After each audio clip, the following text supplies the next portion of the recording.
നമസ്കാരം. മലയാളി വാർത്ത ആനുകാലികത്തിലേക്ക് സ്വാഗതം.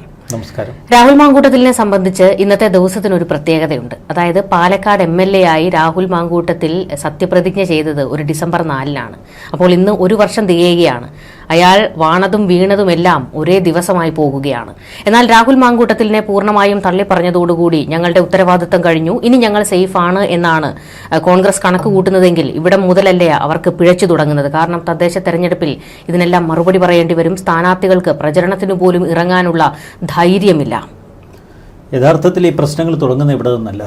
പ്രശ്നങ്ങൾ വളരെ മുമ്പ് തന്നെ കോൺഗ്രസ് സംഘടനയിൽ തുടങ്ങിയിരുന്നു. മുമ്പൊക്കെ ഈ കോൺഗ്രസ്സിൽ ശക്തമായ ഗ്രൂപ്പുകളുണ്ട്. ഒന്ന് I group, 2 A group. I ഗ്രൂപ്പിനെ പ്രതിദാനം ചെയ്ത് കരുണാകരൻ വളരെ കാലം ആ പ്രസ്ഥാനത്തിൻ്റെ അമരക്കാരനായി നിന്നു. പിന്നീട് രമേശ് ചെന്നിത്തല, നിരവധി I ഗ്രൂപ്പ് നേതാക്കളുണ്ട്. എല്ലാവരും തലയെടുപ്പുള്ളവരാണ്. അവർക്ക് അവരുടെ ഒരു ഗ്രൂപ്പിനൊരു സ്ട്രക്ചറിങ് ഉണ്ട്. കേരളത്തിൻ്റെ തിരുവനന്തപുരത്ത് തുടങ്ങി അങ്ങ് വാർഡ് തലം വരെ പോകുന്ന ഒരു സ്ട്രക്ചറുണ്ട്. സംസ്ഥാന തലത്തിൽ, പിന്നീട് ജില്ലാ തലത്തിൽ, മണ്ഡലം തലത്തിൽ, വാർഡ് തലത്തിൽ. അപ്പോൾ എല്ലാ ഗ്രൂപ്പുകൾക്കും അവരുടെ പ്രതിനിധികൾ ഈ എല്ലാ തലങ്ങളിലുമുണ്ട്.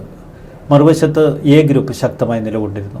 പിന്നീട് ഒരു കാലത്ത് ചെറിയ ചെറിയ ഗ്രൂപ്പുകൾ തലപൊക്കിയിരുന്നു. VM സുധീരൻ്റെ നേതൃത്വത്തിലൊരു കൊച്ചു ഗ്രൂപ്പ്, അത് ആൻ്റണിയുടെ പേരിൽ VM സുധീരൻ പടുത്തുയർത്താൻ ശ്രമിച്ച ഒറ്റയാൻ പോക്കാണ്. അതിൽ TN പ്രതാപനെ പോലെ ചില ഒറ്റപ്പെട്ട നേതാക്കൾ മാത്രമേ ഉണ്ടായിരുന്നുള്ളൂ. പക്ഷേ ശക്തമായി നിലകൊണ്ടത് 2 ഗ്രൂപ്പുകളാണ്. അന്നൊക്കെ ഒരു തദ്ദേശ ഭരണ തിരഞ്ഞെടുപ്പ് പോലെ ഒരു സംഭവം ഉണ്ടാകുമ്പോൾ നമ്മൾ കാണുന്നത് ഹൈക്കമാൻഡ് പറയും KPCC പ്രസിഡന്റ്, I ഗ്രൂപ്പിൻ്റെ നേതാവ് രമേശ് ചെന്നിത്തല, അല്ലെങ്കിൽ അതിനു മുൻപ് കരുണാകരൻ, മറുവശത്ത് A ഗ്രൂപ്പ് നേതാവ് ഉമ്മൻചാണ്ടി, നിങ്ങൾ 3 പേരും ചേർന്ന് ഒരു സ്ഥാനാർത്ഥി ലിസ്റ്റ് ഉണ്ടാക്കാൻ പറയുക. ഇവർ 3 പേരും കൂടി ഇരിക്കുന്നു. ഇവരുടെ അതത് ജില്ലകളിലുള്ള ഗ്രൂപ്പ് പ്രസിഡന്റുമാരോട് ഒരു സ്ഥാനാർത്ഥി ലിസ്റ്റ് പെട്ടെന്ന് ഉണ്ടാക്കാൻ പറയുന്നു. ഓരോ ജില്ലകൾ തോറും ചർച്ചകൾ നടത്തുന്നു. ആ ജില്ലകളിൽ എപ്പോഴും തർക്കം വരും. ഇപ്പോൾ കോട്ടയത്താണെങ്കിൽ കോട്ടയത്ത് I ഗ്രൂപ്പ് A ഗ്രൂപ്പും കട്ടയോടൊക്കെയായിരിക്കും. അവർ പക്ഷേ 2 ഗ്രൂപ്പും ഓരോ ലിസ്റ്റും തയ്യാറാക്കി വെച്ച് അവിടെ നിൽക്കും. ആ സ്ഥലത്തേക്ക് നമ്മുടെ ഉമ്മൻചാണ്ടിയും രമേശ് ചെന്നിത്തലയും പലപ്പോഴും പാഞ്ഞു ചെല്ലും ഈ പ്രശ്നങ്ങൾ പരിഹരിക്കാൻ. ഇത് ദിവസങ്ങളോളം ഇരുന്ന് തർക്കിച്ച് പരിഹാരമുണ്ടാക്കാതെയാണ് A ഗ്രൂപ്പ് I ഗ്രൂപ്പും 2 ലിസ്റ്റും വെച്ച് കോട്ടയത്ത് കാത്തിരിക്കുന്നത്, അല്ലെങ്കിൽ കൊച്ചിയിലോ അല്ലെങ്കിൽ കോഴിക്കോടോ ഒക്കെ കാത്തിരിക്കുന്നത്. അങ്ങോട്ടേക്ക് ഉമ്മൻചാണ്ടി ഒരു പ്രത്യേക ഒരു നേതൃവൈഭവമുള്ളയാളാണ്. രമേശ് വരുന്നു, ഒപ്പം KPCC പ്രസിഡന്റ് വരുന്നു. ഇവർ ഒരു ചായ കുടിച്ച് വളരെ വിശാലമായിട്ടിരിക്കുന്നു. ലിസ്റ്റൊക്കെ എടുക്കാൻ ഉമ്മൻചാണ്ടി ഇങ്ങ് പറയുന്നു. ലിസ്റ്റെല്ലാം കൊണ്ടുവന്ന് വെക്കുന്നു. ഉമ്മൻചാണ്ടിയുടെ ആദ്യത്തെ ഒരു പോരുണ്ട്. ഇത് സമ്മതിക്കില്ല, അത് സമ്മതിക്കില്ല, അയാളെ വെക്കണം എന്നൊക്കെ പറഞ്ഞ് ഉമ്മൻചാണ്ടി അങ്ങ് അട്ടിച്ച് പൊളിച്ച് ആദ്യം ഒന്ന് കളം കയ്യിലെടുക്കും. അപ്പോൾ രമേശ് ചെന്നിത്തല വിട്ടുവീഴ്ചയില്ലാതെ കരിക്കൽ പോലെ നിൽക്കും. അല്ലെങ്കിൽ കരുണാകരൻ്റെ കാലത്തായിരുന്നെങ്കിൽ കരുണാകരൻ ആൻ്റണി, രണ്ടും ഇതുപോലെയൊക്കെ ആയിരുന്നു. എന്നാൽ പിന്നീട് ഈ കരിങ്കല് പോലെ ഒരാൾ അപ്പുറത്ത് നിൽക്കുമ്പോൾ വിട്ടുവീഴ്ചകൾക്ക് വരുന്ന ഉമ്മൻചാണ്ടിയെ എല്ലാ സ്ഥലങ്ങളിലും കാണാം. ഉമ്മൻചാണ്ടി ഒരു വിട്ടുവീഴ്ച ചെയ്യുമ്പോൾ അപ്പുറത്ത് 2 വിട്ടുവീഴ്ച ചെയ്യിപ്പിക്കും. അങ്ങനെ ഈ ലിസ്റ്റിലെ വെട്ടും തിരുത്തും പരിപാടികളെല്ലാം കഴിഞ്ഞിട്ട് 3/4 മണിക്കൂർ കൊണ്ട് ലിസ്റ്റ് റെഡി. അവിടെ ഒരു ഗുണമുള്ളത്, ഈ A ഗ്രൂപ്പിനും I ഗ്രൂപ്പിനും കടുത്ത നിയന്ത്രണമുണ്ട് പാർട്ടിയിൽ, അവരുടെ ഗ്രൂപ്പിൽ. പിന്നീട് ഏതെങ്കിലും ഒരു വിമതൻ എവിടെയെങ്കിലും മത്സരിച്ചാൽ ആ വിമതനെ തല്ലി, A ഗ്രൂപ്പുകാരനായ വിമതനാണെങ്കിൽ അത് ഉമ്മൻചാണ്ടിയുടെ ഉത്തരവാദിത്വം, അയാളെ നാമനിർദ്ദേശ പത്രിക വിട്ടുവോ ചെയ്യിപ്പിക്കുന്നത്. I ഗ്രൂപ്പുകാരനാണെങ്കിൽ I ഗ്രൂപ്പിൻ്റെ ഉത്തരവാദിത്വമാണ്. ഇത് അങ്ങോട്ടും ഇങ്ങോട്ടും പറയും. പിന്നെ ഉമ്മൻചാണ്ടിക്ക് കീഴിൽ ബെന്നി ബെഹനാൻ, KC ജോസഫ്, അങ്ങനെ കുറേ MM ഹസൻ പോലെ കുറച്ച് മയിൽക്കുറ്റികളുണ്ട് പണിയെടുക്കാൻ. തൊട്ടപ്പുറത്ത് I ഗ്രൂപ്പിലുമുണ്ട്. അപ്പോൾ ഇത് ശക്തമായി നിലനിന്നിരുന്നൊരു കാലഘട്ടമുണ്ട് കേരളത്തിൻ്റെ രാഷ്ട്രീയ മണ്ഡലത്തിൽ, പ്രത്യേകിച്ച് കോൺഗ്രസ് പൊളിറ്റിക്സിൽ. ഇതിന് മാറ്റം വന്നത് ഈ ഏറ്റവും ഒടുവിലത്തെ ഉമ്മൻചാണ്ടി സർക്കാരിൻ്റെ കാലഘട്ടത്തിൽ. അന്ന് രമേശ് ചെന്നിത്തല ഒരു മുഖ്യമന്ത്രി സ്ഥാനമൊക്കെ മോഹിച്ചു. രമേശ് ചെന്നിത്തലയെ കഷ്ടകാലത്തിന് ആഭ്യന്തരമന്ത്രി സ്ഥാനം ഏൽപ്പിച്ചു. അതുമുതൽ സോളാർ കേസ് വന്നു. അന്ന് ഉമ്മൻചാണ്ടിയെ വെട്ടിലാക്കാനുള്ള ചില കളികളൊക്കെ രമേശ് ചെന്നിത്തലയുടെ നേതൃത്വത്തിൽ നടന്നു. അന്ന് ഘടകകക്ഷി മന്ത്രിയായിരുന്ന KM മാണിയെ ഒന്ന് തീർത്തെടുക്കാൻ അന്നത്തെ ആഭ്യന്തരമന്ത്രിയായിരുന്ന രമേശ് ചെന്നിത്തല ചില ചരടുവലികളൊക്കെ നീക്കി. അങ്ങനെ പരസ്പരം ഭാരപണതും പരസ്പരം പോർവിളിച്ചും ആ ഉമ്മൻചാണ്ടി മന്ത്രിസഭ നിലംപൊത്തിയതോടെ പിണറായി വിജയൻ 2016 ഭരണം ചെന്നെത്തി. പിന്നീട് ദുർബലനായൊരു ഉമ്മൻചാണ്ടിയാണ് കേരളം കണ്ടത്. ഈ സോളാർ ആരോപണത്തിലേറെ ദുർബലനായിപ്പോയി. ഉമ്മൻചാണ്ടിക്ക് ഇനി ഒരു മടങ്ങുവരവ് ഉണ്ടാകില്ല എന്ന് കണ്ടതോടെ A ഗ്രൂപ്പിലെ പല നേതാക്കളും വളരെ ബുദ്ധിപൂർവ്വം മറ്റ് സ്ഥലങ്ങളിലേക്കൊക്കെ ചേക്കേറി. ഈ 2016 ശേഷം ഉണ്ടായ ഒരു വലിയ ഡെവലപ്മെൻറ്റ്, കേരളത്തിൽ ഒരിക്കൽ I ഗ്രൂപ്പിൻ്റെ ഏറ്റവും വലിയ നേതാവ്, ഏറ്റവും ഒരു ചുറുചുറുക്കുള്ളൊരു നേതാവായി നമ്മുടെ കെ കരുണാകരൻ വളർത്തിയെടുത്തൊരു കഥാപാത്രമാണ് K C Venugopal. K C വേണുഗോപാലിനെ കേരളത്തിലെ അയാളുടെ പ്രസൻസ് ഒന്ന് കുറയ്ക്കാൻ വേണ്ടിയാണ് MP ആക്കി നേരെ ഡൽഹിയിലേക്ക് അയച്ചത്. പക്ഷേ ഡൽഹിയിലെത്തിയ കെ സി വേണുഗോപാൽ രാഹുൽ ഗാന്ധിയെ കയ്യിലെടുത്ത് രാഹുലിൻ്റെ ഒരു പെറ്റായി മാറി. അങ്ങനെ ദേശീയ രാഷ്ട്രീയത്തിൽ ഒരു നിർണായക സ്വാധീന സ്ഥാനം ഉറപ്പിച്ചു. രാഹുലിൻ്റെ വലം കൈയായി. ഈ കെ സി വേണുഗോപാൽ രാഹുലിൻ്റെ വലം കൈയായ നിമിഷം മുതൽ കേരളത്തിലെ കോൺഗ്രസ് ശിഥിലീകരിക്കാൻ മറ്റൊരു വിധത്തിൽ തുടങ്ങി.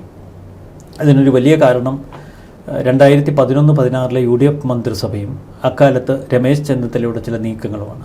പിന്നീട് ദുർബലനായി പോയ ഉമ്മൻചാണ്ടി, പിന്നീട് ഉമ്മൻചാണ്ടി സോളാർ കേസ് നമ്മൾ കണ്ടതാണ്, ഏറെ പീഡിപ്പിക്കപ്പെടുന്നു.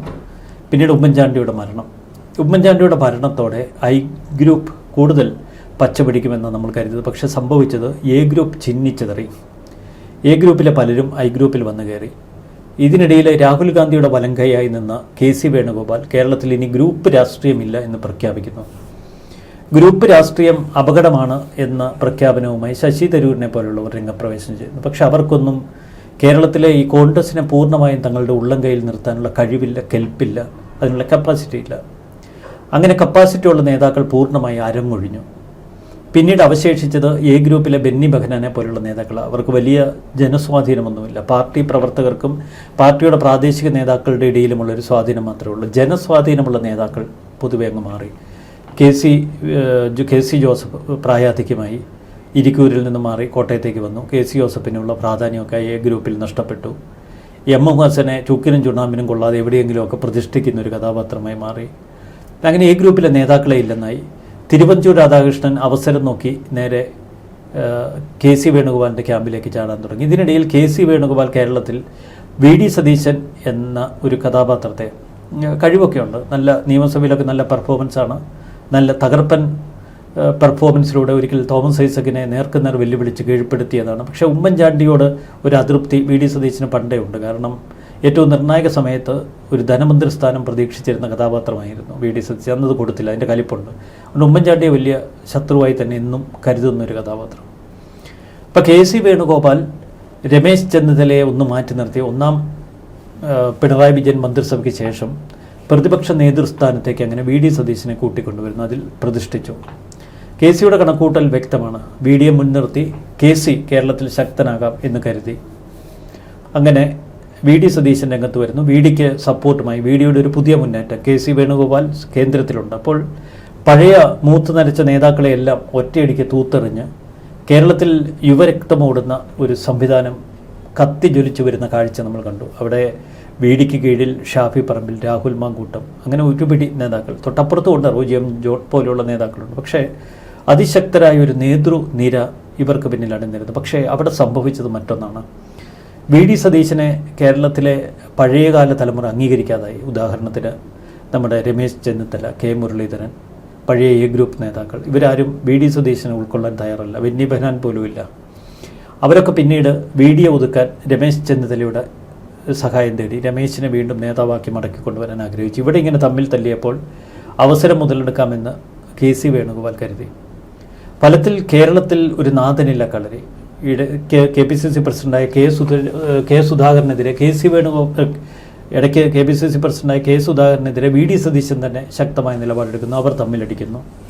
അപ്പോൾ ശക്തമായൊരു KPCC ഇല്ല, ശക്തമായൊരു പ്രതിപക്ഷ നേതാവില്ല, കോൺഗ്രസിനെ ഒറ്റച്ചരടിൽ കോർത്തിണക്കാൻ പറ്റിയ നേതൃനിരയില്ല, ഗ്രൂപ്പുകൾ ചിഹ്നിച്ചെതറി, വല്ലാത്ത അവസ്ഥയിലായി. ഈ നാഥനില്ല കളരിയിലാണ് രാഹുൽ മാങ്കൂട്ടത്തിനെ പോലെയുള്ളവർ ഇവിടെ വിഹരിച്ചത്. രാഹുലിനെ പോലുള്ളവരെ നിയന്ത്രിക്കാനൊന്നും കഴിഞ്ഞില്ല. കാരണം അവരുടെ കൈകളിലേക്ക് ഒരു കോക്കസ് എന്നതുപോലെ കോൺഗ്രസ് രാഷ്ട്രീയം ചെന്നു പറിച്ചു. അതിൽ ഷാഫി, രാഹുൽ മാങ്കൂട്ടം തുടങ്ങിയ യുവ നേതൃനിരയ്ക്ക് വലിയ കയ്യടിയുണ്ട്. ഇത് മനസ്സിലാക്കിയ കെ സി എന്ത് ചെയ്തു? ഈ യുവനിരയെ സതീശനിൽ നിന്ന് റാഞ്ചിയെടുത്തു. ഇതോടെ സതീശൻ്റെ ശക്തി കുറഞ്ഞു, രാഷ്ട്രീയ ശക്തി കുറഞ്ഞു. പിന്നീട് ആൾക്കൂട്ടത്തെ നയിക്കാനുള്ള കഴിവുകൾ ഈ കോൺഗ്രസ് പ്രസ്ഥാനത്തിന് ഇല്ലാതെ പോയി. ഇവിടെ കോൺഗ്രസിൻ്റെ ഒരു ശിഥിലീകരണം ആരംഭിക്കുന്നു. എപ്പോഴും ഒരാൾക്കൂട്ട പാർട്ടിയാണ് കോൺഗ്രസ് എന്ന് നമ്മൾ പരസ്യമായി പറയുമ്പോഴും ഇതിനൊരു അകക്കാമ്പുണ്ടായിരുന്നു. ഗ്രൂപ്പുകൾ കൊണ്ട് നെയ്തെടുത്ത ഒരു അകക്കാമ്പ്, അത് പൂർണ്ണമായി അങ്ങ് നശിച്ചില്ലാതായി. ഇവിടെ അതിനെ പടുത്തുയർത്താൻ കഴിവ് കെ സി വേണുഗോപാലിന് ഇല്ലാതെ പോയി. രമേശ് ചെന്നിത്തലയെ ഭൂരിപക്ഷ നേതാക്കൾ അംഗീകരിക്കാതായി. VD സതീശൻ പലപ്പോഴും ഒരു വിമത നേതാവ് എന്നതുപോലെയാണ് പാർട്ടിയിൽ പെരുമാറിയത് KPCC പ്രസിഡന്റ് അടക്കം. ഈ ഘട്ടത്തിൽ രാഹുലിനെ നിലയ്ക്ക് നിർത്താനോ രാഹുൽ അടക്കമുള്ള ഇത്തരം നേതാക്കളുടെ ധാർമ്മികതയെക്കുറിച്ച് പരിശോധിക്കാനോ അവരെക്കുറിച്ച് കംപ്ലൈൻറ്റ് പറയാനോ ഒരു സംവിധാനമില്ല. കേരളത്തിലേക്ക് വല്ലപ്പോഴുമൊക്കെ വരുന്ന രാഹുൽ ഗാന്ധിക്കാവട്ടെ ഇക്കാര്യങ്ങളിലൊന്നും വേണ്ടത്ര ഒരു പരിഗണന കൊടുക്കാനും കഴിഞ്ഞില്ല. AICCക്കും കേരളത്തിൻ്റെ കാര്യത്തിൽ അത്ര വലിയ ശ്രദ്ധയൊന്നും കൊടുക്കാൻ കഴിയും. കാരണം 2 വട്ടമായി ഇവിടെ CPMൻ്റെ നേതൃത്വത്തിലുള്ള ഇടതുപക്ഷമാണ് ഭരിക്കുന്നത്. ഇത്തരമൊരു ഘട്ടത്തിൽ വേണം ഇപ്പോഴത്തെ ഈ തദ്ദേശ ഭരണ തെരഞ്ഞെടുപ്പിനെ നമ്മൾ കാണാൻ. ഈ തദ്ദേശ ഭരണ തെരഞ്ഞെടുപ്പിൽ എന്താണ് സംഭവിച്ചിരിക്കുന്നത്? എല്ലാ സ്ഥലങ്ങളിലും കോൺഗ്രസ്സിന് UDFന് ഇഷ്ടംപോലെ വിമതന്മാർ കയറി നിൽക്കുകയാണ്. പല സ്ഥലങ്ങളിലും പാർട്ടിയിൽ ഒരു വിഭാഗം അവരെ പിന്തുണയ്ക്കുന്നു. ഈ പല കോട്ടയം, എറണാകുളം ജില്ലകളിലൊക്കെ ഇത് വ്യാപകമാണ്. ഇടുക്കി ജില്ലയിൽ പോലും വ്യാപകമാണ്. തിരുവനന്തപുരത്ത് പോലും ഇഷ്ടംപോലെ വിമതന്മാർ. ഇവരെ ഒന്നും നിലയ്ക്ക് നിർത്താനോ ഒരു ഏകോപനത്തിലൂടെ ഈ പാർട്ടിയുടെ തെരഞ്ഞെടുപ്പ് പ്രക്രിയയെ മുന്നോട്ട് കൊണ്ടുപോകാനോ കോൺഗ്രസ്സിന് കഴിയുന്നില്ല. ഈ പശ്ചാത്തലത്തിൽ വേണം നമ്മൾ രാഹുൽ മാങ്കൂട്ടത്തിനെതിരായ നിലപാടിൽ കോൺഗ്രസ്സിനെ കാണാൻ. രാഹുൽ മാങ്കൂട്ടത്തിനെതിരെ ആദ്യം ഒരു പ്രഖ്യാപനം നടത്തുമ്പോൾ മറുവശത്ത് രാഹുലിന് വേണ്ടി മുറവിളി ഉയർത്തുന്നവരാണ് അധികം. രാഹുൽ ഒരു തെറ്റുകാരനാണ് എന്ന് ഉറക്കെ പറഞ്ഞുകൊണ്ട് ആദ്യം VD സതീശൻ രംഗത്തെത്തുന്നു. VDയെ കനത്ത തോതിൽ ആക്രമിക്കുന്നു. ആക്രമിക്കുന്നവർ രാഹുൽ ബ്രിഗേഡാണ് എന്ന ഒരു പൊതുചിത്രമുണ്ടായി. എന്നാൽ മറുവശത്ത് രാഹുലിൻ്റെ പേരിൽ ഒട്ടനവധി CPM സൈബർ ഗ്രൂപ്പുകൾ തന്നെ ഉണ്ട് എന്ന് അഖിൽ മാരാരനെ പോലുള്ളവർ ഇപ്പോൾ വെളിപ്പെടുത്തുന്നു. അപ്പോൾ രാഹുൽ മാങ്കൂട്ടത്തിനെതിരെ എടുത്ത നടപടി അല്ലെങ്കിൽ ഒരു പ്രസ്താവനയെപ്പോലും കോൺഗ്രസ് പാർട്ടിക്ക് അന്ന് ഒരു ഏകോപന സ്വഭാവത്തിൽ അവതരിപ്പിക്കാൻ കഴിഞ്ഞില്ല. അത് മുന്നോട്ട് കൊണ്ടുപോകാൻ കഴിഞ്ഞില്ല. ഒരു ഘട്ടത്തിലും നേതാക്കളുടെ പ്രസ്താവനകളോ നേതാക്കൾ ഈ പത്രക്കാർക്ക് മുന്നിൽ നടത്തുന്ന ഇത്തരം വങ്കത്തരങ്ങൾ നിയന്ത്രിക്കാനോ ഈ പാർട്ടിക്ക് കഴിഞ്ഞിട്ടില്ല. ഈ പാർട്ടിയുടെ ഒരു ശിഥിലീകരണത്തിൻ്റെ അന്ധചിത്രത്തിൻ്റെ ഒരു ബാക്കിപത്രമാണിത്. അതുകൊണ്ട് തന്നെ ഒരാൾക്കൂട്ട പാർട്ടി എന്ന നിലയിൽ മുഖ്യമന്ത്രി പിണറായി വിജയനോടും CPMനോടുമുള്ള ഈ ഭരണകൂടത്തോടുമുള്ള ഒരു എതിർപ്പിൻ്റെ ഒരൊറ്റ മാനദണ്ഡത്തിൽ UDFനെ വിജയിപ്പിക്കുമോ ജനങ്ങൾ? ആ സംശയം സ്വാഭാവികമായി നമുക്കുണ്ടാകാം. ഇതൊരു സെമി ഫൈനലാണ് ഈ തദ്ദേശ ഭരണ തെരഞ്ഞെടുപ്പ്. ആ തദ്ദേശ ഭരണ തെരഞ്ഞെടുപ്പിൻ്റെ ഏറ്റവും മൂർധന്യാവസ്ഥയിൽ നിൽക്കുമ്പോഴാണ് രാഹുൽ മാങ്കൂട്ടം എന്ന ഈ മാരണം ഇപ്പോൾ കോൺഗ്രസിൻ്റെ തലയിൽ വന്ന് പതിച്ചിരിക്കുന്നത്. അതുണ്ടാക്കുന്ന ആഘാതം ചില്ലറയല്ല. നമുക്കറിയാം, തദ്ദേശ തെരഞ്ഞെടുപ്പ് എന്ന് പറയുന്നത് അത്ര നിസ്സാര വിഷയമല്ല. CPM എന്ന പാർട്ടി അതിൻ്റെ രാഷ്ട്രീയ അടിത്തറ, താഴെ തട്ടിലുള്ള ശക്തമായ അടിത്തറ അവർ പണ്ടേ പാകിയിട്ടതാണ്. അത് ഒരു കാലത്തും ഉടഞ്ഞു പോകാതെ സംരക്ഷിക്കാൻ അവർ എല്ലാ കാലത്തും പരിശ്രമിക്കാറുമുണ്ട്. പക്ഷേ കോൺഗ്രസിന്റെ കാര്യത്തിലേക്ക് വരുമ്പോൾ ഈ തദ്ദേശ തെരഞ്ഞെടുപ്പിൽ ശബരിമല കൃത്യമായ ഒരു വിഷയമായിട്ടുണ്ടായിരുന്നിട്ട് പോലും അതിനെ എല്ലാം വകഞ്ഞു മാറ്റിക്കൊണ്ട് രാഹുൽ വിഷയത്തിൽ ദിവസവും ഓരോ നേതാക്കൾ വന്ന് ഓരോ ഇതുപോലെയുള്ള പ്രസ്താവനകൾ നടത്തിപ്പോകുന്നു. അപ്പോഴൊക്കെ അവർ മറന്ന ഒരു വിഷയമാണ് തദ്ദേശ തെരഞ്ഞെടുപ്പിൽ അവരുടേതായിട്ടുള്ള സ്ഥാനാർത്ഥികൾ നിൽക്കുന്നിടത്ത് അവരെ സംരക്ഷിക്കാൻ അവർക്ക് വേണ്ട കവചമൊരുക്കാൻ കഴിഞ്ഞില്ല. താഴെ തട്ട് ദുർബലമായ പിന്നീട് പൊളിഞ്ഞു വീഴുക മാത്രമേ ഉള്ളൂ എന്ന് ആ ഒരു ചിന്തയില്ലാതെ പോയി. ഈ ഇടതുപക്ഷം കഴിഞ്ഞ കുറേ കാലമായി ആദ്യ ഭരണം കിട്ടി അവരുടെ പൈസ ഇഷ്ടം പോലെയുണ്ട്. ഇപ്പോൾ 2ാം ഭരണമാണ് അവർ കൈയാളുന്നത്. ഇടതുപക്ഷം വലിയൊരു കേഡർ തലത്തിലാണ് കേരളത്തിൽ പ്രവർത്തിക്കുന്നത്. പ്രത്യേകിച്ച് CPM അവർക്ക് റിപ്പീറ്റ് ഒരു ഘട്ടമുണ്ട്. ഇടതുപക്ഷത്തിന് അവർക്ക് അവരുടേതായ ഒരു വലിയ കേഡർ സ്ട്രക്ചറുണ്ട്. അവർ പേയ്മെൻറ്റ് കൊടുത്ത് ശമ്പളം കൊടുത്ത് വാർഡ് തലത്തിൽ പോലും അവരുടെ വോളണ്ടിയർമാർ പ്രവർത്തിക്കുന്നു. വോളണ്ടിയർമാർ എന്നൊന്നും പറയാൻ പറ്റത്തില്ല, അവരുടെ ആളുകൾ പ്രവർത്തിക്കുന്നു. ജില്ലാ തലത്തിൽ, നിയോജക മണ്ഡലം തലത്തിൽ, വാർഡ് തലത്തിൽ അല്ലെങ്കിൽ പഞ്ചായത്ത് തലത്തിൽ അവർക്ക് ഇന്ന് വലിയ സ്വാധീന ശക്തിയുണ്ട്. പോലീസ് സ്റ്റേഷനുകളൊക്കെ അവരുടെ നിയന്ത്രണത്തിലാണ്. ഒരു സ്ഥലത്ത് മണ്ണെടുക്കണമെങ്കിൽ അവരുടെ അനുവാദം വേണം. ഇത്തരം ഒരു സ്ട്രക്ചേർഡ് മാഫിയാവൽക്കരണം ഇതിനകം തന്നെ അവർ നടത്തി കഴിഞ്ഞു. അതിലപ്പുറം ക്ഷേമ പദ്ധതികൾ, ക്ഷേമ പെൻഷനുകൾ, ഇതിലൊക്കെ പാർട്ടി നേരിട്ട് ഇടപെടുന്നു. പിന്നീട് ജനങ്ങളുടെ ദൈനംദിന പ്രശ്നങ്ങൾ, ഒരാൾക്ക് ആശുപത്രി പ്രശ്നം ഉണ്ടാകുന്നു, ഒരു മരണം സംഭവിക്കുന്നു, അവിടെയൊക്കെ ഈ CPM പ്രതിനിധികൾ ഓടിച്ചില്ല. ഇതെല്ലാം ഒരു ട്രെയിൻഡ് പ്രോഗ്രാമിൻ്റെ ഭാഗമാണ്. ഇവരൊരു വലിയ ഓർഗനൈസ്ഡ് രീതിയിൽ ഒന്നൊരു സോഷ്യൽ എഞ്ചിനീയറിംഗ് നടത്തുന്നു, മറുവശത്ത് സോഷ്യൽ മീഡിയ ക്യാമ്പയിൻ നടത്തുന്നു. ഈ സോഷ്യൽ മീഡിയ ക്യാമ്പയിൻ CPMൻ്റെ നേതൃത്വത്തിൽ നടക്കുന്ന വലിയ ഓർഗനൈസ്ഡ് ഫോർമാറ്റിലാണ്. ആയിരക്കണക്കിന് ആളുകളിരുന്ന് നൂറുകണക്കിന് കമ്പ്യൂട്ടറുകളുടെ സഹായത്തോടെ വലിയ തോതിൽ നമുക്കറിയാം, നമ്മൾ ഈ ക്യാപ്സ്യൂൾ എന്നൊക്കെ നിസ്സാരവൽക്കരിക്കുന്നതിൽ അർത്ഥമില്ല. വലിയ ബോംബ് ഫാക്ടറികളാണ് ഇവർ ഈ സൈബർ ഇടങ്ങളിൽ ഒരുക്കിയിരിക്കുന്നത്. അപ്പോൾ ഒരു പ്രശ്നം ഉണ്ടായിക്കഴിഞ്ഞാൽ പെട്ടെന്ന് ബോംബ് വർഷം നടത്തി കേരളത്തെ മൊത്തം കുലുക്കാനുള്ള ശക്തി CPMനുണ്ട്. ഇവിടെയാണ് നമ്മൾ രാഹുലും ഷാഫിയുമൊക്കെ തൊടുത്തുവിട്ട ആദ്യകാല പ്രതിരോധങ്ങളെ അംഗീകരിക്കേണ്ടത്. അപ്പോൾ ഈ ഷാഫിയുടെയും രാഹുലിൻ്റെയും ഒക്കെ ഇടപെടലുകൾ ഈ പുതു തലമുറയ്ക്ക് വലിയ പ്രചോദനമായി. CPM-ൻ്റെ ഈ അതിക്രമങ്ങളെ, CPM-ൻ്റെ സൈബർ നീക്കങ്ങളെ തടയാൻ ഈ പുതുതലമുറ നേതാക്കൾ വേണമെന്ന് കോൺഗ്രസിലെ യുവതലമുറ ശ്രദ്ധിക്കുന്നത്, ആഗ്രഹിക്കുന്നത് ഇവരുടെ കടന്നുവരവോടെയാണ്. ഇപ്പോൾ രാഹുൽ മാങ്കൂട്ടം ഏറ്റവും മുന്നിൽ നിന്ന് പോരാടിയ ഒരു പോരാളി നിലത്ത് വീണ് ഉരുളുമ്പോൾ അതുകൊണ്ട് തന്നെ ഈ തലമുറയ്ക്ക് അത് സഹിക്കാൻ കഴിയുന്നില്ല. പ്രത്യേകിച്ച് സോഷ്യൽ മീഡിയ ഒബ്സർവ് ചെയ്യുന്ന ആ തലമുറയ്ക്ക് സഹിക്കാൻ കഴിയില്ല. അതുകൊണ്ടാണ് അവരിപ്പോഴും രാഹുൽ മാങ്കൂട്ടത്തിനെ പിന്തുണയ്ക്കുന്നത്. അവർക്ക് സദാചാരമൊന്നുമല്ല പ്രശ്നം, അവർക്കൊരു പോരാട്ടമാണ്. ആ പോരാട്ടത്തിൽ പിണറായി വിജയൻ്റെ ഈ സൈബർ ടീമിനെ തകർക്കാൻ കെൽപ്പുള്ള ഒരു ടീമിനെയാണ്. ആ ടീമിൻ്റെ ജാഥ ക്യാപ്റ്റനെ നഷ്ടപ്പെട്ടപ്പോൾ അവരത് ഉൾക്കൊള്ളുന്നു. അപ്പോൾ അവർക്ക് ഇപ്പോഴും ആരാധന അതുകൊണ്ടാണ് നിൽക്കുന്നത്. ആ തലത്തിലായിരുന്നു ഇവരുടെ പെരുമാറ്റവും പ്രവർത്തനവുമൊക്കെ. പക്ഷെ മറുവശത്ത് കോൺഗ്രസിൽ എന്താ സംഭവിച്ചത്? ഒരു ഐക്യബോധം പ്രകടിപ്പിക്കാൻ അവർക്ക് ഒരിടത്തും കഴിയുന്നില്ല. ഏതാണ് നിങ്ങളുടെ മുഖ്യമന്ത്രി സ്ഥാനാർത്ഥി എന്ന് ചോദിക്കുമ്പോൾ പരസ്പരം പോരടിക്കും, ഒരു കസേരയ്ക്ക് വേണ്ടി വഴക്കുണ്ടാക്കുന്നു.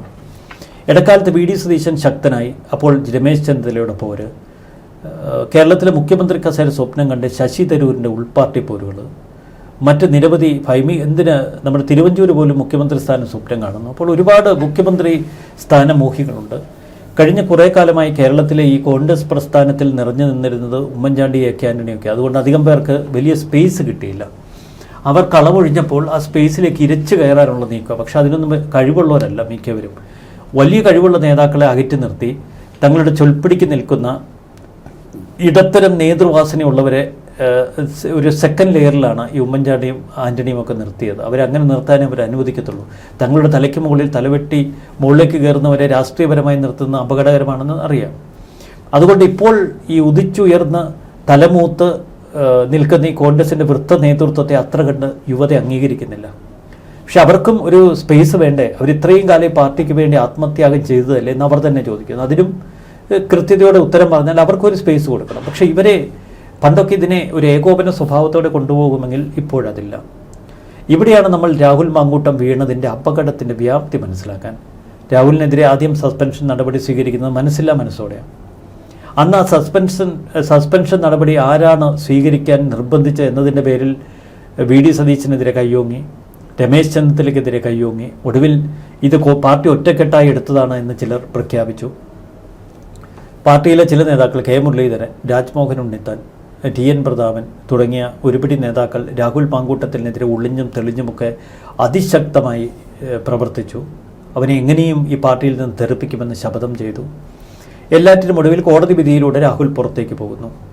ഇതുകൊണ്ടൊരു രാഹുൽ പ്രേതം ഒഴിഞ്ഞു മാറുന്നില്ല. രാഹുൽ പ്രേതം കോൺഗ്രസിനെ കുറേ കാലമായി ബാധിച്ചിരിക്കുന്നത് രാഹുലിൻ്റെ കഴിവ് കൊണ്ടോ രാഹുലിൻ്റെ ഒരു മാസ്മരികത കൊണ്ടോ അല്ല.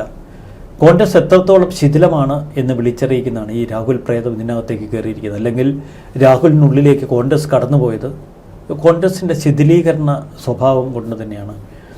കൂടുതൽ കരുത്തോടെ ഒരു നേതൃശൈലി ഇതിൽ വളർന്നു വന്നില്ല എങ്കിൽ തദ്ദേശഭരണ തിരഞ്ഞെടുപ്പിൽ കോൺഗ്രസിന് അങ്ങനെ ഒരു നല്ല പ്രകടനമൊന്നും കാഴ്ചവെക്കാൻ കഴിയില്ല. ഇവിടെ ഒരു വീഴ്ച സംഭവിച്ചാൽ അടുത്ത നിയമസഭയിലും UDF തോറ്റമ്പും. കാരണം ഒരു 40 സീറ്റ് ഡീലിമിറ്റേഷനിലൂടെ കൃത്യമായി ഇടതുപക്ഷം ഉറപ്പിച്ചിട്ടുണ്ട്. അവിടെ അവർക്ക് CPM ഘടകകക്ഷി സ്ഥാനാർത്ഥികളെ വിജയിപ്പിക്കുവാൻ കഴിയുമെന്ന് ഉറപ്പുണ്ട്. ആ 40 മണ്ഡലങ്ങളിൽ അത്ഭുതമൊരുക്കണം. പിന്നീടുള്ള ഒരു 30 മണ്ഡലം എങ്ങനെയെങ്കിലും പിടിച്ചെടുത്താൽ മതി. അവിടെയാണ് മധ്യ തിരുവിതാംകൂറിൽ മിനിമം ഒരു 25 നിയോജക മണ്ഡലത്തിൽ നിർണായക സ്വാധീനമുള്ള കേരള കോൺഗ്രസ് എമ്മിനെ ഇവർ മറുപാളയത്തിലേക്ക് വിട്ടത് UDF. ഇപ്പോൾ UDF കേരള കോൺഗ്രസ് എമ്മിനെ വിട്ടതടക്കമുള്ള വിഷയങ്ങളിൽ ഇപ്പോഴും പ്രതിസന്ധി നേരിടുന്നു കടുത്ത തോതിൽ. അതിനിടയിലാണ് ഈ രാഹുൽ ഇഫക്റ്റ്. സർക്കാരിനെതിരെ ഏറ്റവും ശക്തമായി ഉയർത്താവുന്ന സ്വർണ്ണക്കൊള്ളക്കേസ്, മറ്റ് നിരവധി അഴിമതി ആരോപണങ്ങൾ, മുഖ്യമന്ത്രിക്കെതിരെയുള്ള ആരോപണങ്ങൾ, നമുക്ക് പലപ്പോഴും സോഷ്യൽ മീഡിയയിൽ ഒരു നീണ്ട ലിസ്റ്റ് കാണാം. ഈ ലിസ്റ്റായി അവശേഷിക്കുന്നു. പക്ഷേ ഇപ്പോൾ ഇനി കേരളത്തിലെ പഞ്ചായത്തുകളിൽ, കേരളത്തിലെ മുനിസിപ്പാലിറ്റികളിൽ, നഗരസഭകളിൽ രാഹുൽ മാങ്കൂട്ടത്തിനെതിരെ അതിശക്തമായ പ്രചരണവുമായി ഈ ഇടതുപക്ഷം കടന്നു വരും. അപ്പോൾ അതിനെ പ്രതിരോധിക്കുക എന്ന ഒറ്റ തന്ത്രത്തിലേക്ക് കോൺഗ്രസ് പതിച്ചുപോയി. ഇതൊരു സ്വാഭാവിക വീഴ്ചയാണ്. ഇനിയിപ്പോൾ ഇതിൽ നമ്മൾ ആരെയും പഴിച്ചിട്ട് കാര്യമില്ല.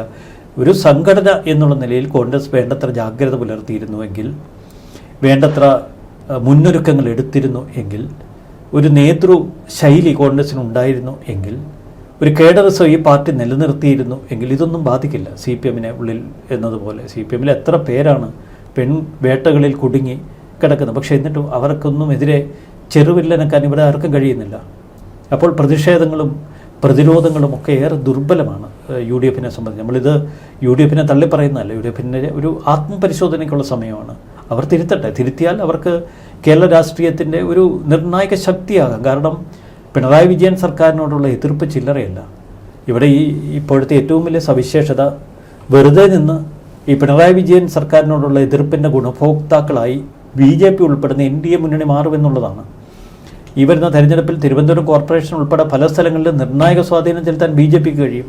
കാരണം CPM-നെയും തെറി പറയുന്നു, UDF-നെയും തെറി പറയുന്നു. BJP-യിലേക്ക് ശ്രദ്ധിക്കാനൊന്നും ഇപ്പോൾ UDF-ന് കഴിയുന്നില്ല. BJP-യെ തള്ളിപ്പറയുന്ന ഒരു ക്യാമ്പയിനും ഇല്ല UDF-നെ സംബന്ധിച്ച്. ഇപ്പോൾ UDF പാളയത്തിൽ നിന്ന് ഒരുപാട് വോട്ട് BJP-യിലേക്ക് ഇത്തവണ കൊഴിയും. CPM-നെതിരെ ഇടതുപക്ഷത്തിനെതിരെ ശക്തമായ ഒരു ആൻറ്റി എൻകംബൻസിയുണ്ട്. അത് കൃത്യമായി BJP പാളയത്തിലേക്ക് ചെല്ലും. ചുരുക്കത്തിലൊരു അതിനിർണായക തെരഞ്ഞെടുപ്പാവും ഈ തദ്ദേശ ഭരണ തെരഞ്ഞെടുപ്പ് എന്നതിൽ സംശയം വേണ്ട. ഇതാണ് ഇപ്പോഴത്തെ നമ്മുടെ ഒരു പൊളിറ്റിക്കൽ ചിത്രം, വളരെ ചുരുക്കി ലഘുവായി പറഞ്ഞാൽ. ഇവിടെ ഇന്നിപ്പോൾ മന്ത്രി വി ശിവൻകുട്ടിയുടെ ഫേസ്ബുക്ക് പേജിൽ ഒരു ഷാഫി പറമ്പിലിന്റെ മുൻപത്തെ ഒരു വീഡിയോ പ്രത്യക്ഷപ്പെട്ടിട്ടുണ്ട്. അതിനകത്തിൽ ഷാഫി പറയുന്നത് കോൺഗ്രസിന്റെ ഫ്യൂച്ചറിലേക്കുള്ള ഒരു അസറ്റാണ് രാഹുൽ മാങ്കൂട്ടത്തിൽ. ആ സമ്മാനം ഞങ്ങൾ പാലക്കാടിന് കൊടുക്കുന്നു എന്ന് പറഞ്ഞുകൊണ്ടുള്ളതാണ്. അതായത് കൃത്യമായി രാഹുൽ മാങ്കൂട്ടത്തിനെ ഉയർത്തിക്കൊണ്ടുവരാൻ VD സതീശനും ഈ പറയുന്ന പോലെ ഷാഫി പറമ്പിൽ ഉൾപ്പെട്ട ഒരു ഗ്രൂപ്പ് കൃത്യമായി പണിയെടുത്തിട്ടുണ്ട്. പക്ഷേ ഇവർ ഈ ഇടയ്ക്ക് തന്നെ പാലക്കാട് നിന്നൊരു കോൺഗ്രസിന്റെ ഒരു വനിതാ നേതാവ് തന്നെ പറഞ്ഞിട്ടുണ്ട്, ഇവിടെ കുറെ ലോബികൾക്ക് വേണ്ടിയാണ് രാഹുൽ മാങ്കൂട്ടത്തിനെ ഷാഫി കൊണ്ട് അവതരിപ്പിച്ചത് എന്നുള്ള ചില വിമർശനങ്ങൾ വരുന്നുണ്ട്. അപ്പോൾ ഇത്തരത്തിലൊരു വലിയ വിമർശനം പിന്നീട് നമ്മൾ കണ്ടതാണ്. ഇതിനെയൊക്കെ എതിർത്തുകൊണ്ട് P സരിൻ പുറത്തേക്ക് പോകുന്നതും ഇടതുപക്ഷ പാളയത്തിലേക്ക് ചേക്കേറുന്നതും ഒക്കെ. അപ്പോൾ ഇത്തരത്തിൽ രാഹുൽ മാങ്കൂട്ടത്തിനെ വളർത്തിക്കൊണ്ട് വന്നതിൽ പാർട്ടിക്കുള്ളിൽ തന്നെ വലിയ വിമർശനമുണ്ട്. ഇത് കൂടാതെ നമ്മളിപ്പോൾ ഗ്രൂപ്പ് കളിയുടെ കാര്യം പറയുമ്പോൾ തന്നെ മറ്റൊരു കാര്യവും കൂടി ഓർക്കേണ്ടതുണ്ട്. അതായത് രാഹുൽ മാങ്കൂട്ടത്തിനെ അധ്യക്ഷ സ്ഥാനത്ത് നിന്ന് യൂത്ത് കോൺഗ്രസിന്റെ അധ്യക്ഷ സ്ഥാനത്ത് നിന്ന് മാറ്റുമ്പോൾ പിന്നീട് ആര് വരും എന്നുള്ള ഒരു കാര്യത്തിൽ ഇവിടുത്തെ യൂത്ത് കോൺഗ്രസിൽ തന്നെ വലിയ അടി നടന്നു. അവിടെ നമ്മൾ അബിൻ വർക്കിയെ പോലെയുള്ള ആൾക്കാരുടെ ചില കളികളൊക്കെ കണ്ടതാണ്. അപ്പോൾ ഇതൊരു കാലത്തും ഇവരെ വിട്ടുപോകുന്നില്ല എന്നുള്ളതാണ്. അല്ല, നമ്മൾ അതിലെ അപകട സാധ്യത ഇന്നലെ MA ഷഹനാസിൻ്റെ വാക്കുകളിലുണ്ട്. MA ഷഹനാസ് എന്ന് പറഞ്ഞ KPCCയുടെ ഒരു ഭാരവാഹി രാഹുൽ മാങ്കൂട്ടത്തിലിനെ എൻ്റെ ഉന്നം വെച്ചിരിക്കുന്നത് ഷാഫി പറമ്പിലിനാണ്. ഇത് വ്യക്തമായ സൂചനയാണ്. രാഹുൽ മാങ്കൂട്ടത്തിനെതിരെയുള്ള ആക്രമണങ്ങൾ അവിടെ കൊണ്ട് അവസാനിക്കില്ല. അത് ഷാഫിയിലേക്കും മറ്റു ചില നേതാക്കളിലേക്ക് ഉന്നം വെച്ച് നീങ്ങുന്നു. ഇത് ചില മുതിർന്ന കോൺഗ്രസ് നേതാക്കളുടെ ഒരു ടാർഗറ്റാണ്. ഈ പുതുതലമുറ വളർന്നു വന്നാൽ തങ്ങളുടെ ഇടം നശിപ്പിക്കുമെന്ന് അവർ ഭയപ്പെട്ടു. അതുകൊണ്ട് അവർ തന്നെ രൂപം കൊടുത്ത ചില അജണ്ടകൾ, ചില ഗൂഢാലോചനകൾ ഇതിനിടയിലൂടെ കളിക്കുന്നുണ്ട്. അത് അവരെ തന്നെ ആത്യന്തികമായി നശിപ്പിക്കുക. അതേ ഉള്ളൂ, ഒറ്റ വാക്കിൽ അതിന് ഉത്തരം. എന്തായാലും കോൺഗ്രസ് എല്ലാം അവസാനിച്ചു എന്ന് കരുതുന്നിടത്ത് ഒന്നും അവസാനിക്കാൻ പോകുന്നില്ല. എല്ലാത്തിന്റെയും തുടക്കമാണ് എന്ന് വേണം പറയാൻ. കാരണം വളർത്തിക്കൊണ്ടുവന്നത് രാഹുൽ മാങ്കൂട്ടത്തിനെ വളർത്തിയതും ഇപ്പോൾ തളർത്തുന്നതും ഒക്കെ അവർ തന്നെയാണ്. അതുകൊണ്ട് തന്നെ ഇത് കേരളത്തിലെ ഈ കോൺഗ്രസ് അനുഭാവികൾ കണ്ടുകൊണ്ടിരിക്കുകയാണ്. നമ്മൾ രാജ്യത്തിന്റെ മുഴുവൻ ഒരു അവസ്ഥ എടുത്തു കഴിഞ്ഞാൽ കോൺഗ്രസ് എന്ന പാർട്ടിയെ വിശ്വസിക്കുന്ന, അതിന്റെ ചോര ഉള്ളിൽ തുടിക്കുന്ന ഓരോ മനുഷ്യരും ഇന്നിപ്പോൾ വ്രണപ്പെട്ട് നിൽക്കുകയാണ്. കാരണം രാജ്യത്ത് മുഴുവൻ താമരയുടെ തിളക്കമാണ്. അതിനിടയിൽ നിന്ന് ഒന്ന് കൈ ഉയർത്താൻ പോലും കൈപ്പത്തി കഴിയാത്ത സാഹചര്യം. അവർക്കാകെ ഒരു പിടിവള്ളിയായുള്ളത് കേരളമാണ്. കേരളത്തിലാകട്ടെ ഇവരുടെ നേതാക്കൾ തികഞ്ഞ തിരിച്ചടിയും അടിയും കാലുവാരലുമായി മുൻപോട്ട് പോകുകയാണ്. അതിനിടയിലാണ് രാഹുലിനെ വളർത്തിയവർ തന്നെ ഇപ്പോൾ താഴെയിടുന്നു. എന്നിട്ട് അവർ പറയുന്നു ഞങ്ങൾ സേഫ് ആകുന്നു, ഇനി പ്രശ്നമില്ല എന്നുള്ള ഒരു രീതി അവർ സ്വീകരിക്കുന്നു. പക്ഷേ കോൺഗ്രസ് ഇനിയെങ്കിലും നിങ്ങൾക്ക് മുൻപിലുള്ള അപകടം മനസ്സിലാക്കണം എന്നുള്ളതാണ് ഈ ഒരു ചർച്ചയിലൂടെ പൊതുജനങ്ങൾക്കുള്ളിലേക്കും അതുപോലെ തന്നെ കോൺഗ്രസ് എന്ന പ്രസ്ഥാനത്തെ വിശ്വസിക്കുന്ന, സ്നേഹിക്കുന്ന ഒരു കൂട്ടം ആളുകളിലേക്കും എത്തിക്കാനുള്ളത്. കൂടുതൽ ചർച്ചകളുമായി കാണാം. നമസ്കാരം. വളരെ നന്ദി.